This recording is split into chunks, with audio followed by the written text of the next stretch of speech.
The end is finally upon us as God of War III marks the finale of Kratos' Revenge trilogy. Sony Santa Monica has been hard at work on the title since God of War II shipped for the PS2 almost 3 years ago to the day, and this will mark the studio's first PlayStation 3 release.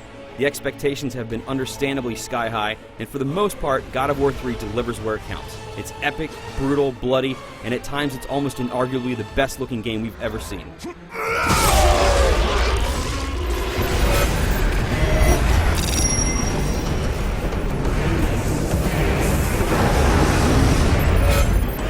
Right off the bat, let me say that God of War III looks flat out amazing most of the time. Kratos may be in fact the single best looking character ever in a video game. It's one thing to make aliens look good as they don't have any real world comparison, but it's another thing entirely to create a shirtless man and nail the lighting and texture work as well as Santa Monica's done. Some areas in the game look equally stunning, with stuff that looks like it could have been ripped straight from the Lord of the Rings trilogy. The game truly approaches film-like visuals in spots, and even after you've been playing for hours on end, you'll continue to be amazed at how good it can look. However, while there are some amazing spots, things can be a bit uneven at times, especially in terms of characters, even important ones. Granted, even at its worst, the game still looks really good, but there are sections that definitely look better than others, and it can make the experience feel a little disjointed. Speaking of disjointed, the story isn't as tight as the other titles in my opinion. That's not to say that it's bad, and I really like how things are left at the end, but it sort of feels like the story wasn't quite set in stone early enough, as it seems a little patched together at points.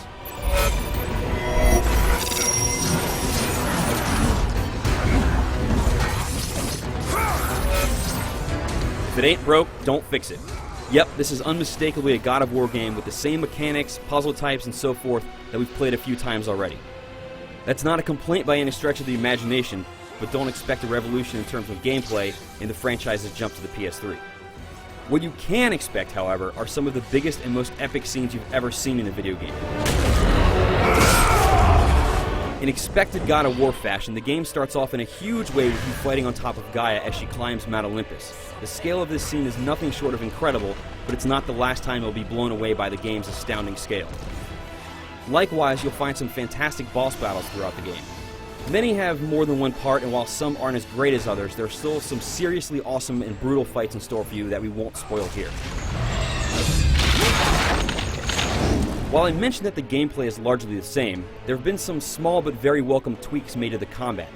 For one, you can now switch between weapons mid-combo by holding L1 and pressing X. You can swap through the 4 main weapons on the fly this way, allowing you to use all of them in a single combat sequence. Another nice tweak is that magic is now tied to a weapon, which means that it's easier to know what you have selected and you won't have to jump into menus or struggle with complicated button presses to toggle between them as they're one and the same. All of the weapons are good and ultimately useful in almost any situation, but they're not exactly unique.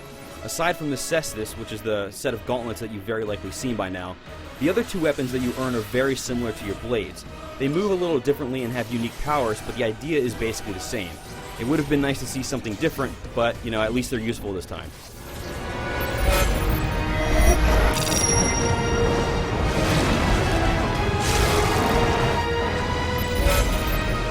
God of War III is a fantastic action game that caps off Kratos' console trilogy very nicely. It's not perfect, feeling a little disjointed and uneven at times, but the overall experience is still stellar. You're probably already going to buy it anyway, but you'll be happy to know that your money will be very well spent. For the full written review, head on over to IGN.com.